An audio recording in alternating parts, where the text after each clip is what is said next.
இவ்வளவு நாள் இது தெரியாமல் போச்சேன்னு கவலைப்படுவீங்க. வீட்டில் சுத்தமாக காய்கறி இல்லையா?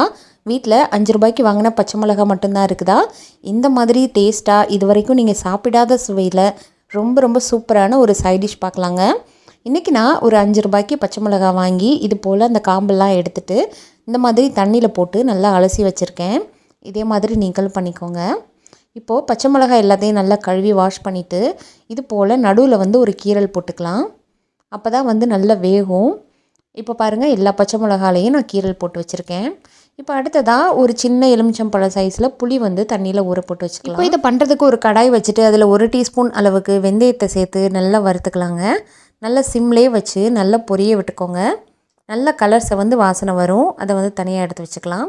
மறுபடியும் 1 டேபிள் ஸ்பூன் ஃபுல்லாக வந்து கடுகு சேர்த்துட்டு நல்லா டிப் டப்புன்னு பொரிய விடலாம். இப்போ பாருங்கள், நல்லா பொரியுது பாருங்கள், கேமராவில் தெரிகிற மாதிரி.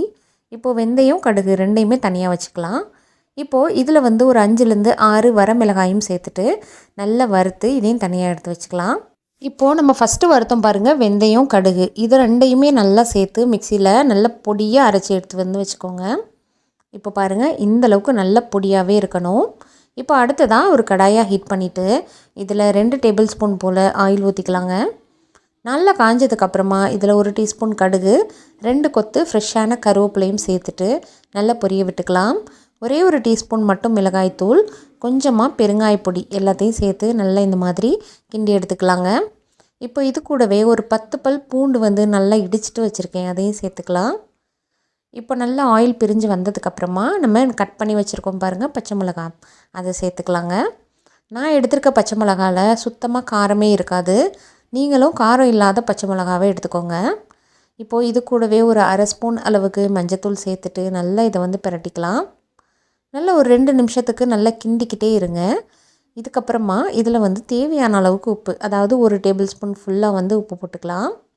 இப்போ நம்ம கரைச்சி வச்சுருக்கோம் பாருங்கள், புளி நல்லா திக்கான பேஸ்ட்டாக இருக்குது, அதை வந்து சேர்த்துக்கலாம். நான் ஒரு 1/2 டம்ளர் மட்டும் சேர்த்துருக்கேன்.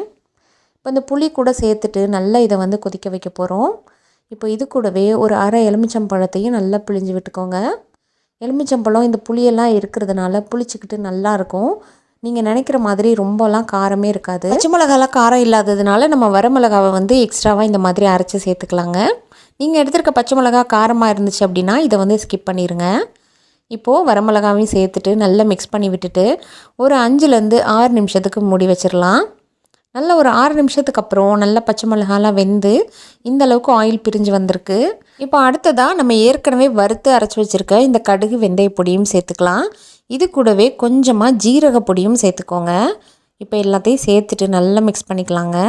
பார்க்குறதுக்கு இந்த மாதிரி இருக்கணும். இந்த சமயத்தில் அடுப்பு ஆஃப் பண்ணிவிட்டு சர்வ் பண்ணிக்கலாம். இதை வந்து பழைய சாதம் இது கூட வச்சு சாப்பிட்டுக்கலாம். எந்த ஒரு சைட் டிஷ்மே இல்லைன்னு நினைக்கிறீங்கன்னா இதை கண்டிப்பாக செஞ்சு பாருங்கள். சாதம் கூட போட்டு புரட்டி கூட சாப்பிட்டுக்கலாம். வீட்டில் காய்கறி இல்லாத நேரத்தில் பச்சை மிளகா மட்டும் இருந்துச்சுன்னா இந்த மாதிரி சைட் டிஷ் செஞ்சு சாப்பிட்டு பார்த்துட்டு எப்படி வந்துச்சுன்னு சொல்லுங்கள் ஃப்ரெண்ட்ஸ். இந்த வீடியோ உங்களுக்கு கண்டிப்பாக பிடிச்சிருந்துச்சுன்னா நிறைய லைக் பண்ணிவிட்டு உங்கள் ஃப்ரெண்ட்ஸ் அண்ட் ஃபேமிலி கூட நிறைய ஷேர் பண்ணிக்கோங்க.